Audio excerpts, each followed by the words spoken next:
ഒരിക്കലും നടക്കാത്ത സ്വപ്നങ്ങളാണ്. ഒരേ സ്വപ്നത്തിൽ മാത്രം സംഭവിച്ചാൽ മതി. അത്തരം കാര്യങ്ങളൊക്കെ കുറേശ്ശെ ഈ പ്രായത്തിൽ നടക്കുന്നുണ്ട്. ഒന്ന് രണ്ട് കാര്യങ്ങൾ പറയാമോ? എന്തൊക്കെയാണ്? ഉദാഹരണത്തിന് സിനിമയിലേക്ക് കയറാൻ പറ്റിയ ആൾ അറിയപ്പെട്ടിട്ടില്ല എങ്കിലും ഒരു നല്ലൊരു ബിസിനസ് കയറാൻ പറ്റി. ഇപ്പം ഞാൻ പണ്ട് എനിക്ക് ഇപ്പോൾ വലിയ ബിസിനസ്സുകാരെ യൂസഫ് അലി അങ്ങനത്തെ ആളുകളൊന്നും അറിയില്ല. എൻ്റെ മുൻപിലുള്ള ഏറ്റവും വലിയ പണക്കാരൻ എന്ന് പറയുന്നത്, ഞാൻ ഹോട്ടൽ ഭക്ഷണം കഴിച്ച് ജീവിച്ച ആളാണ്. ഏതാണ്ട് 15 വയസ്സ് ആലുവയിലേക്ക് വന്നപ്പം ഹോട്ടൽ സാധാരണ ഏറ്റവും ലോക്കൽ ഹോട്ടലുകൾ. പക്ഷേ ഏതാണ്ട് എൻ്റെ വൈഫിനെ കൊണ്ടുവന്നത് ഏതാണ്ട് 45-ാമത്തെ വയസ്സിലാണ്. ഒരു സാമ്പത്തിക സ്ഥിതിയൊക്കെ ആയിട്ട് വൈഫൊക്കെ വിടുന്നത്. ആ 30 വർഷവും 3 നേരവും ഹോട്ടലിൽ നിന്ന് ഭക്ഷണം കഴിച്ച് ജീവിക്കുന്ന ആളാണ്. ഹോട്ടലിൽ നിന്ന് ഭക്ഷണം കഴിക്കാനുള്ള വലിയ സമ്പത്തൊന്നും വന്നില്ല. അപ്പോൾ ഏതെങ്കിലും ഹോട്ടലിൽ ഒരു മൂലയിൽ പോയിരിക്കും, സപ്ലയർ പതുക്കെ വിളിക്കും, 2 പൊറോട്ട ഇച്ചിരി ചാറും തരുമെന്ന് ചോദിക്കും. അപ്പം സപ്ലയർക്കൊക്കെ നമ്മളെ കാണുമ്പോൾ ദേഷ്യമാണ്, കാരണം സ്ഥിരമായിട്ട് ചാറേ വാങ്ങിക്കും, ഒരു ദിവസം പോലും കറി വാങ്ങിക്കില്ല. അപ്പം അന്നത്തെ എൻ്റെ ആഗ്രഹം, അന്നത്തെ ഇവിടുത്തെ യൂസഫ് അലി എന്നൊക്കെ പറഞ്ഞാൽ തൊട്ടപ്പുറത്തെ ടേബിളിൽ വന്നിരുന്നിട്ട് 2 പൊറോട്ടയും ഒരു ചിക്കൻ കറിയും, 2 പൊറോട്ടയും ഒരു റോസ്, അങ്ങനെ ഓർഡർ ചെയ്യുന്ന അന്തസ്സായിട്ട്. അപ്പം അദ്ദേഹത്തേക്ക് മറ്റേ വെയിറ്റേഴ്സ് പോയിട്ട് സാർ എന്താ വേണ്ടതെന്ന് ചോദിക്കും. നമ്മൾ വിളിച്ചാലും വരില്ല, കാരണം അവർക്കറിയാം ഈ 2 പൊറോട്ട ഇത്തിരി ചാറും ചോദിക്കുന്ന ടീമാണെന്നുള്ള കാര്യം. അപ്പം എൻ്റെ ആഗ്രഹം എന്ന് പറഞ്ഞാൽ അതുപോലൊരാൾ ജീവിതത്തിലാവണം.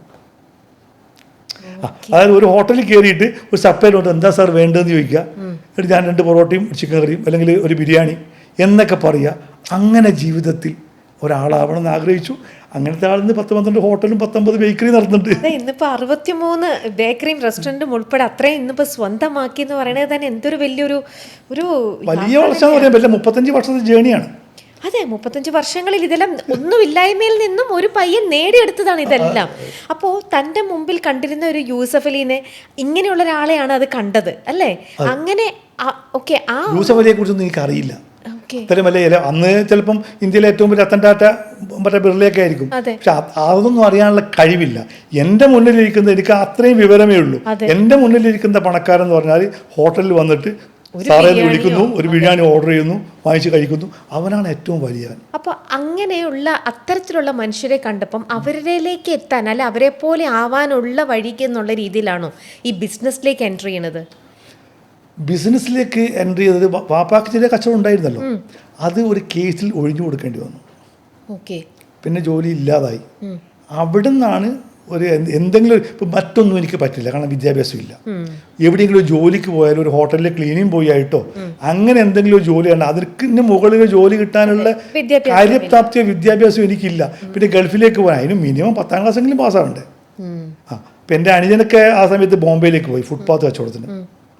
അപ്പോൾ ഞാൻ ഇവിടെ നിന്ന് എന്തെങ്കിലും ഒരു കച്ചവടം തുടങ്ങാൻ പറ്റും. അങ്ങനെ ഞാൻ പല ഇൻ്റർവ്യൂവിൽ പറഞ്ഞിട്ടുള്ളതാണ്, ഉമ്മ തന്ന കുറച്ച് സ്വർണം കൊണ്ടാണ് ചെറിയൊരു കട തുടങ്ങുന്നതും ഒരു ബേക്കറി.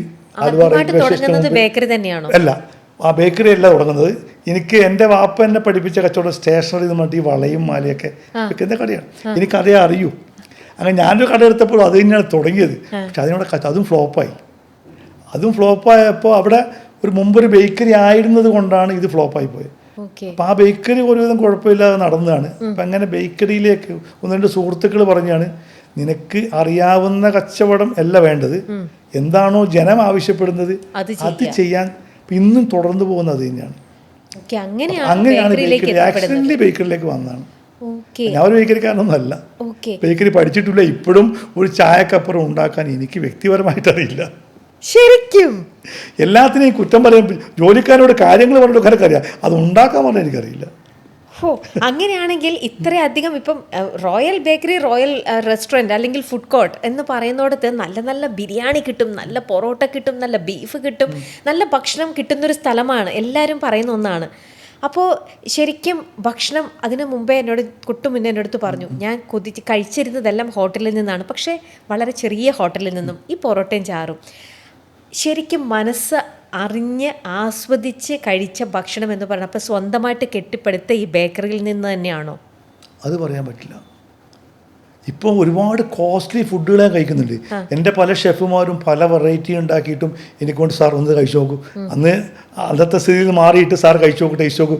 പക്ഷേ അതിനേക്കാളൊക്കെ എനിക്ക് ടേസ്റ്റ് തോന്നിയത്, ഞാൻ എപ്പോഴും പറയുന്നുണ്ട്, നല്ല ഭക്ഷണം ആസ്വദിച്ച് കഴിക്കണമെങ്കിൽ പാവപ്പെട്ട കുടുംബത്തിൽ ജനിക്കണം. ഭക്ഷണത്തിൻ്റെ വില അറിഞ്ഞ്, ഒന്ന് ഭക്ഷണം കഴിക്കുമ്പോൾ വിശപ്പുണ്ടാവും. ദരിദ്ര കുടുംബത്തിലല്ല. മനസ്സിലായി. ഇപ്പം ഞാനൊക്കെ അങ്ങനത്തെ ഒരു കുടുംബത്തിൽ 3 നേരത്തെ ഭക്ഷണം കഴിച്ചു പോകാം, അങ്ങനെയുള്ള കുടുംബത്തിൽ എണ്ണിച്ച ആളാണ്. അന്ന് ഉമ്മ ഉണ്ടാക്കി തന്ന ഭക്ഷണത്തിൻ്റെ ടേസ്റ്റൊന്നും ഇപ്പം എത്ര വലിയ ഭക്ഷണത്തിനും എനിക്ക് കിട്ടിയിട്ടില്ല. അതൊക്കെ വളരെ വളരെ ലുബ്ധിച്ചൊക്കെയാണ് ഉമ്മ ഉണ്ടാക്കുന്നത്. ഇപ്പം ഞാനിപ്പോൾ ഓർക്കുന്ന കാര്യമുണ്ട്. ഞങ്ങൾ ഇപ്പോൾ ഉമ്മ ചിലപ്പോൾ വൈകിട്ട് 2 രൂപ എന്നിട്ട് പറയും മാർക്കറ്റിൽ പോയിട്ട് ചരു എന്ന് പറഞ്ഞ സാധനമുണ്ട്. ചരു എന്ന് പറഞ്ഞാൽ അന്ന് ചൊക്ലിയിൽ ചരു എന്നാണ് പറയുക. ഈ വലയെന്നൊക്കെ പോകുന്ന ചെറിയ ചെറിയ മീനുകളുടെ അത് പാവപ്പെട്ടവൻ്റെ തട്ട് നമ്മുടെ തട്ടൻ്റെ അവിടെ. വലിയ വലിയ മീനുകളൊക്കെ വേറെ വെക്കുന്നുണ്ടാവും. പാവപ്പെട്ടവന് 50 പൈസ 1 രൂപയ്ക്ക് ഇങ്ങനെ ഓരോ കൂട്ടി വെക്കുന്ന തട്ടുണ്ട്. അത് ചെറിയ പൊടിച്ചെമ്മീൻ, പൊടി നങ്ക്, അതുപോലുള്ള സാധനങ്ങൾ, ആർക്കും വേണ്ടാത്ത സാധനങ്ങൾ. അപ്പോൾ അതുണ്ടെങ്കിൽ വാങ്ങിച്ചോ 1 രൂപയ്ക്ക് പച്ചക്കറി വാങ്ങിച്ച് വിടും. അപ്പോൾ ഞാനത് ഉണ്ടാവട്ടെ എന്ന് പ്രാർത്ഥനയിലാണ് മാർക്കറ്റിലേക്ക് പോകുന്നത്. ചിലപ്പോൾ ചെല്ലുമ്പോഴുണ്ടാവും. അപ്പോൾ 1 രൂപക്ക് ആ സാധനം വാങ്ങിക്കും. അത് വീട്ടിൽ കൊണ്ടുവന്നിട്ട് ഉമ്മ മുളകിട്ടൊരു കറി വെക്കും. ഓഫ്, അത് ഉമ്മ വളരെ ലാവിഷായിട്ടൊന്നും വെക്കുന്നില്ല. അപ്പോൾ ഉമ്മക്ക് ശരിക്ക് 3 ഒരുപാട് ഇൻഗ്രീഡിയൻസ് ഉണ്ടാവില്ല. ഒരു മുളക് പൊടി, മല്ലിപ്പൊടി, അങ്ങനെ 1-2 ഇൻഗ്രീഡിയൻസ് ഇടും. അതിനൊക്കെ വളരെ പിശുക്കി എടുക്കും. കാരണം ഇത് വാപ്പ അടുത്തവണ വരുന്നവർ നിൽക്കണം. ഇല്ല, അടുത്ത വാങ്ങിക്കാനുള്ള പൈസ ഉമ്മയുടെ കയ്യിലില്ല. അപ്പോൾ പലപ്പോഴും ഞാൻ കാണാറുണ്ട്, 1 സ്പൂൺ എടുത്തിട്ട് അതിൽ കുറച്ച് അങ്ങോട്ട് ഇടും, വീണ്ടും ചട്ടിയിലേക്ക് ഇടുമ്പോൾ പിന്നെയും കുറച്ച് ബാക്കിയാക്കി നിങ്ങളിലേക്ക് ഇടും. അത്രയും പിശുക്കിയിട്ടാണ് ഉമ്മ ഉണ്ടാക്കുന്നത്. പക്ഷേ ആ കറി വെച്ച് ചപ്പാത്തിയുടെ കൂടെ ഞങ്ങൾക്ക് 5 പേർക്കായിട്ട് ഇങ്ങനെ ഒരു പ്ലേറ്റിൽ ഒഴിച്ചു തരും. അതിൻ്റെ ടേസ്റ്റ്, ആ ടേസ്റ്റൊന്നും ഇപ്പോൾ ഒരു ഭക്ഷണത്തിന് എനിക്ക് കിട്ടിയിട്ടില്ല. എപ്പോഴും ഞാൻ പറയാം, വളരെ തിലകം പറഞ്ഞ പോലെ ഈ ഭക്ഷണത്തിൻ്റെ ഒരു ഇൻഗ്രീഡിയൻസിൽ മുഹബത്ത് ഉണ്ട്. ഉണ്ട്, ഉറപ്പായിട്ടുണ്ട്. ഞാൻ പറയാം, ഇന്ന് ഞാൻ മാർക്കറ്റിലല്ല, ഫിഷ് വില AC ഷോപ്പൊക്കെയാണ് ഫിഷ് ഉണ്ട്. ഞാൻ ഓരോ തവണയും ഫിഷ് മാർക്കറ്റിൽ പോയാൽ നെയ്മീനോ അങ്ങനെ വലിയ 2000-3000 രൂപയ്ക്കൊക്കെയാണ് വാങ്ങിക്കുക. അത് വാങ്ങിച്ച് വൈഫിൻ്റെ കൈ കൊടുത്താൽ വൈഫ് നേരെ വേലക്കാരി കൊടുത്തിട്ട് ഒന്നിങ്ങനെ വെച്ചെന്ന് പറയും. അത് വേലക്കാരിയാണ് ഉണ്ടാക്കുന്നത്. അവരെ ജോലി പൂർത്തിയാക്കാൻ വേണ്ടി ഉണ്ടാക്കുന്നത്. മറ്റേത് ഉമ്മ തൻ്റെ സ്വന്തം മക്കൾക്ക് ഉണ്ടാക്കുന്നത്. അപ്പോൾ ഈ മുഹബത്ത് എന്ന് പറയുന്ന സാധനം അതിലുണ്ടാവില്ല, ഇതിലേ ഉണ്ടാവും. ഞാൻ എപ്പോഴും എൻ്റെ വൈഫിനോട് പറയുന്നുണ്ടല്ലോ, ആ ടേസ്റ്റ് ഒന്നും ഒരിക്കലും ഇതിന് കിട്ടുന്നില്ല. ഇപ്പം കോസ്റ്റ്ലിയാണ് ഭക്ഷണം, പക്ഷെ ആ ടേസ്റ്റ് കിട്ടില്ല. ഒരു ഇൻഗ്രീഡിയൻസ് മുഹബത്തുണ്ട്. ഒരു അമ്മ മക്കൾക്ക് ഉണ്ടാക്കുന്ന ടേസ്റ്റ് വേറെ ഏത് ഷെഫായാലും ആരായാലും മറ്റൊരാൾക്ക് ഉണ്ടാക്കി കിട്ടില്ല. ശരിയാണ്, അത് അമ്മയുടെ സ്നേഹം, അതാണ് ആ ഭക്ഷണത്തിന്റെ ഏറ്റവും വലിയൊരു രുചി. ആ സ്നേഹം എന്ന് മാത്രമല്ല, പലപ്പോഴും ഞാൻ പറഞ്ഞില്ല, ഞങ്ങളൊക്കെ വളരെ പിശുക്കി ജീവിക്കുന്ന കുടുംബമൊക്കെയാണല്ലോ. ഇപ്പൊ ചാള എന്നൊക്കെ ആഴ്ചക്ക് ഒരു ദിവസമാണ് മീൻ വാങ്ങിക്കുക. മീൻ ലാവിഷായിട്ട് ഭക്ഷണം കഴിക്കാനാണ് ഈ മീനൊക്കെ. ചിലപ്പോൾ 1/4 കിലോ മട്ടൻ ഇതൊക്കെ വാങ്ങിക്കുന്നത് ഒരു ദിവസം, ആഴ്ചയിൽ ഒരു ദിവസം വാങ്ങിക്കുന്നത്. അപ്പം മീൻ വാങ്ങിക്കുമ്പോൾ 5 എണ്ണമാണ് വാങ്ങിക്കുക. 5 ചാള വീട്ടിൽ വന്നിട്ടാണ് മീൻകാരൻ വരിക. അപ്പോൾ 5 എണ്ണം മതി. അപ്പോൾ 5 മക്കൾക്ക് 5 എണ്ണം. ഒരു അയില വാങ്ങിക്കാണ് 5 കട്ട് ചെയ്യും. അങ്ങനെയൊക്കെ അത്രയും ഇതായി ലുബ്ധിച്ച് ജീവിക്കുന്നതാണ്. പക്ഷെ എന്നാലും അതിന് പ്രത്യേക ടേസ്റ്റ് ഉണ്ട്. ഒരിക്കൽ പോലും എനിക്ക് തോന്നുന്നില്ല എൻ്റെ ഉമ്മ ഒരു കഷ്ണം കഴിച്ചിട്ടുണ്ടാവുന്നു. അതൊരു ഇപ്പോഴും ആരെങ്കിലും ജീവിതത്തിൽ ഇന്ന് വരെ കഴിച്ചിട്ടുണ്ടാവില്ല. ഉണ്ടാക്കിയിട്ട് 5 പീസായിട്ട് വാങ്ങിക്കുന്നത് അതിനു വേണ്ടിയാണ്. പലപ്പോഴും ചില കുട്ടികൾക്ക് സുഖമില്ലാണ്. ഇപ്പം അനിയന് സുഖമില്ല. അപ്പോൾ ഞാൻ ചെന്ന് പറയും, അവന് വേണ്ട, അതും കൂടി എനിക്ക് തന്നേക്കുന്നു. അപ്പം പെങ്ങൾ സമ്മതിക്കില്ല. കഴിഞ്ഞ തവണ എനിക്ക് സുഖമില്ലാത്തപ്പോൾ നിനക്കാൾ തന്ന്, അവിടെ ഇത്തവണ എനിക്ക് തരണം.